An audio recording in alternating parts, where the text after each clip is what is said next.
Science की class में आप सभी का हार्दिक स्वागत है। आज के वीडियो में हम कार्बन चक्र को डायग्राम के द्वारा समझेंगे।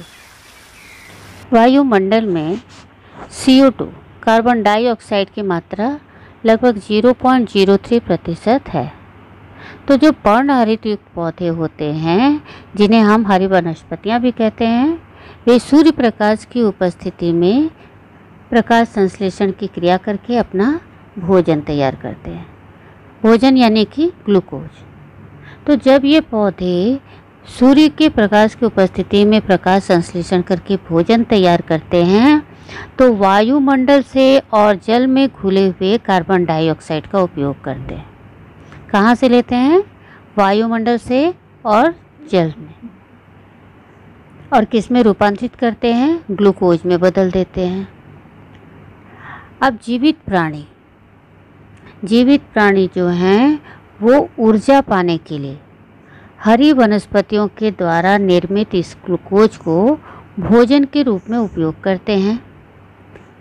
इन जंतुओं में श्वसन की क्रिया होती है। ये श्वसन में ऑक्सीजन लेते हैं और कार्बन डाइऑक्साइड छोड़ते हैं।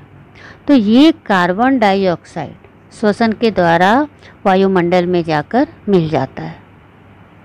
इसके अलावा वनस्पतियों और प्राणियों के विघटन से भी कार्बन डाइऑक्साइड निकलता है और यह भी कार्बन डाइऑक्साइड वायुमंडल में जाकर मिल जाता है। तो इस प्रकार हम क्या देखते हैं कि वायुमंडल से कार्बन डाइऑक्साइड ली गई, वनस्पतियों के द्वारा ली गई, प्राणियों के द्वारा ली गई और फिर वायुमंडल में ही वापस पहुंच गई।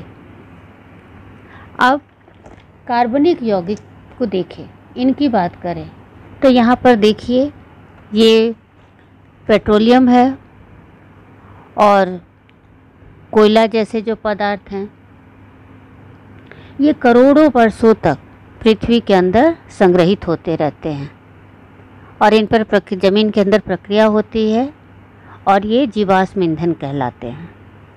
यहाँ पर पेट्रोलियम वनस्पतियों से भी निर्मित होता है और प्राणियों से भी। तो अगर कोयला और पेट्रोलियम इन दोनों का दहन होता है, अब दहन कैसे होता है? इनका दहन खाना बनाने, वाहनों में, उद्योग में, इन सभी कार्यों में दहन करने के लिए जीवाश्म ईंधन अर्थात पेट्रोलियम और कोयले का उपयोग करते हैं। तो इसमें जो कार्बन उपस्थित होती है वो किस में बदल जाती है? कार्बन डाइऑक्साइड में। जब चूना पत्थर बनाने के लिए चूना पत्थर या कैल्शियम कार्बोनेट को गर्म किया जाता है तो कार्बन डाइऑक्साइड गैस निकलती है और वह भी वायुमंडल में जाकर मिल जाती है। सीमेंट के उत्पादन में उसका उपयोग किया जाता है। इसके अलावा पानी में जो कार्बन डाइऑक्साइड कार्बोनेट के रूप में होती है, समुद्रों के सतह का पानी जब गर्म होता है तब वाष्प बन करके द्रवीभूत होकर उसकी कार्बन डाइऑक्साइड कहाँ चली जाती है? वायुमंडल में। तो इस प्रकार से हमने क्या देखा कि वायुमंडल के कार्बन डाइऑक्साइड का सजीवों के द्वारा उपयोग किया गया और फिर से ये सभी वापस वायुमंडल में जाकर मिल गए।